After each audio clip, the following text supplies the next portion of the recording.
Hello বন্ধুরা, তো আজ হচ্ছে আগস্টের 17 তারিখ। ফেসবুকও আমায় সাজেস্ট করছে, মানে কি বলবো, কুকিং ভিডিও দিতে, রান্নাবান্নার ভিডিও দিতে। অ্যান্ড তারপরেও আমি দেখছি যে আমার 5 মেশালি ভিডিও একটু ভিউজটা বেশি হচ্ছে। পাখিটা আমার চিৎকার করছে, শুনতে পাচ্ছেন হয়তো, ওর বাটিতে দানা নেই। তো চলুন 5 মেশালি ভিডিও শুরু করা যাক। আজ কিন্তু আগস্টের 17 তারিখ, পাখি আমার চিৎকার করছে, ওর দানা নেই, ও খাবার খাবে। তো চলুন, পাখির দানা আমি 1 কিলো করে কিনে আনা করা এটাতে রাখি, এই বাটিটাতে অল্প করে দিই, বেশি দিলে কিন্তু নষ্ট করে। তো এই কয়েকটা দানা আমি দেব। তার সাথে ছোলা ভেজানো আছে, বেশি খায় না, ও 2-4 দানাই খাবে, বেশি খাবে না, 2টো দিলেই যথেষ্ট, নতুবা নষ্ট করবে।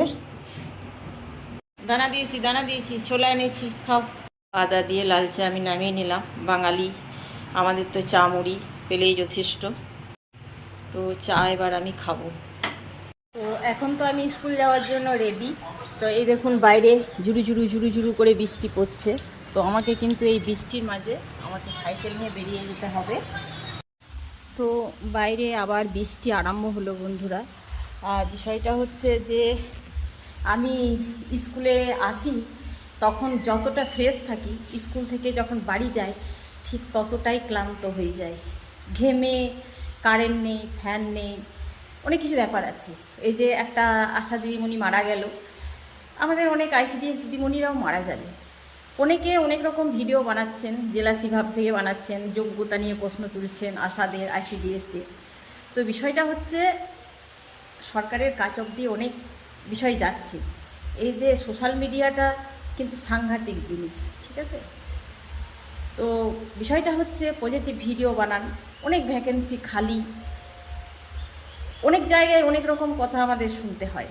যেমন ধরুন 8টা থেকে স্কুল, 8টা থেকে স্কুল হওয়ার পর আমাদেরকে আজ অফিসে ডেকেছে ওই সিম নিতে, মানে আমাদের যে সিমটাতে অ্যাপটা চলবে সেই সিম নিতে, আলাদা সিম নিতে। সেখানে ডেকেছে 12:30টায়। তো এখানে বাগাবো না অফিস যাব? তাহলে কি অঙ্গনারী দিদিমণিদের খিদে পায় না, তেষ্টা পায় না? তাদেরকে সারাদিনের যে নিত্যকর্ম, পায়খানা প্রস্রাব করতে হয় না? তাদের স্বামী নেই না, তাদের সন্তান নেই? বিষয়টা হচ্ছে আমাদের পরিস্থিতি কেউ বুঝতে চায় না।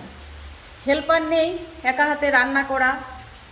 তারপর আবার যে কোনো সময় আমাদেরকে অফিস ডেকে নেওয়া হয়, এই কাজ সেই কাজ। আমাদের কোনো টিএ ডিএ ওইসব কিছু নেই, আগে দিত, এখন সেটাও নেই। তারপর অফিসের একটা সিস্টেম হচ্ছে যে এত ভারী ভারী জিনিসগুলো দেয়, অনেক জিনিস দেয়, সেইগুলো যে অফিসের যে রেশন আসে সেই গাড়িতে দেয় না, সেইগুলো আমাদেরকে বয়ে নিয়ে আসতে হয়। অনেক ব্যাপার।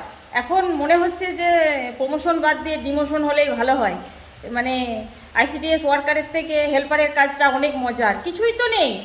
দেখুন এক একটা বড় বড় হাই স্কুলে, প্রাইমারি স্কুলে কত আরও বেশি বেশি কত রান্না হয়, তাদের কতটুকু সাম্মানিক ভাতা বলুন তো?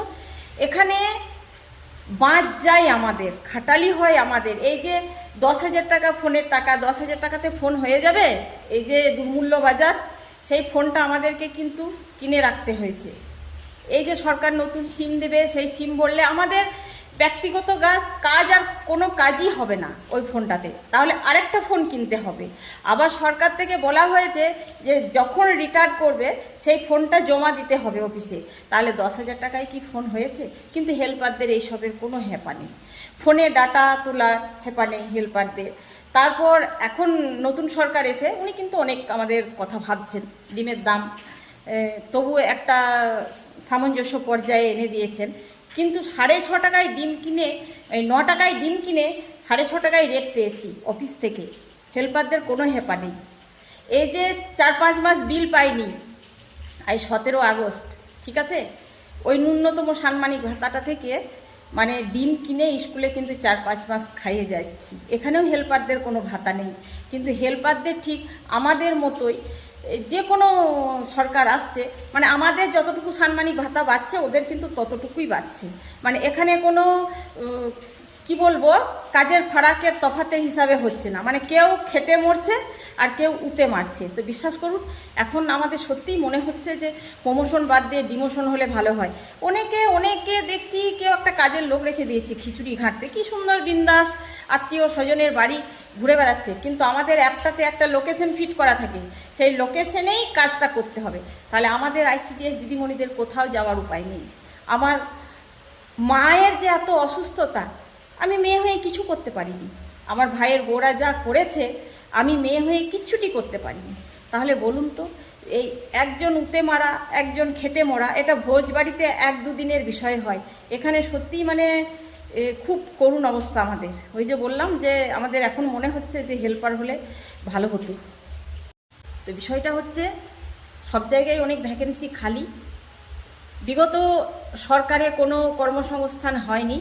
তো আসুন না, আমরা এই নতুন সরকার, নতুন মুখ্যমন্ত্রীর কাছে আমরা পজিটিভ ভিডিও বানিয়ে আমাদের বার্তাগুলো পৌঁছে দিই।